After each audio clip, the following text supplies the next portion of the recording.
My Career, My Rules with Joe Onisick. On this channel, we've talked a lot about how you can define your value, how you can differentiate that value, and then how you can definitively communicate that value. And we've gone through several tools and techniques for that. In this video, I want to talk a little bit about how you actually build that differentiation into your career. What steps can you take to differentiate yourself in what you already do? So as an example, I took a job several years ago with a startup networking company. And when I joined the team, it only took me about a week to realize I had gone from big fish, small pond to little tiny itty bitty fish, big pond. I looked around the very small team and I had joined maybe 6 months after some of these people. There were 5 or 6 of us, and at best, I was as good an engineer as the rest of them, but that might even be a stretch. So I looked around, they had a head start on me, they were as good or better engineers. What am I going to do to add value around here? And more importantly, what am I going to do to differentiate? So I looked at what they did well, and they were deep. They knew every protocol, every port, every piece of gear that ever shipped in the world of networking. They knew it in and out. They had a 6-month head start on how our gear worked, how our product worked, and how it went to market. So I had to catch up there. Where I found a gap was that they did not have a lock on how to bring that value up, how to communicate the value of what we did and how we did it into why you would buy it. So I put my focus where the gap existed.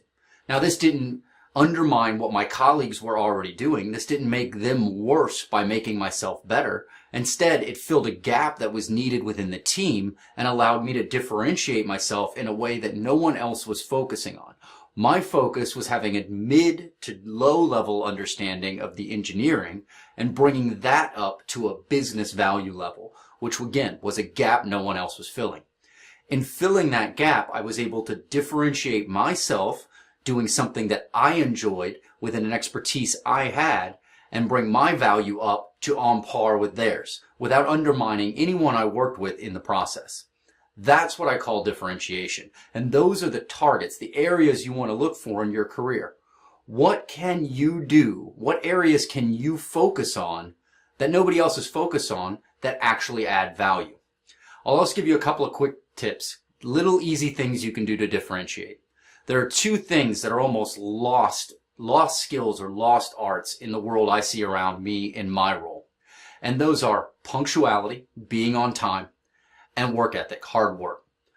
If you focus on being on time, being 15 minutes early to the work every day, being 5 minutes early to every meeting, you'll start to differentiate yourself in a very small way, but a tangible way, just in appearance in what you're doing.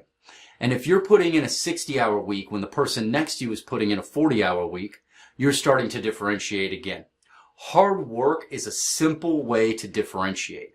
There's a big push to work-life balance in the modern world, and I, in some ways, believe in that. But if you want to differentiate and you can't find another avenue to do it, work twice as hard as the person next to you, and that's a differentiation. Be on time, and that's a differentiation. Heck, in today's world, if you're less than 15 minutes late, you're probably already differentiated. But look for areas where you can add and stack those differentiations. Maybe you'll take 1, 2, or 3 and add them on, and in the process, you're looking for that real sweet spot. That spot where I was able to find in my last example of differentiating by taking the business value down to the tech, or the tech up to the business, versus being as deep or as broad as my technical colleagues. I hope this helps, and I hope you're liking the series so far. Thanks for watching. Be sure to like the video and check the show notes for more information. Go ahead and buy some swag while you're there.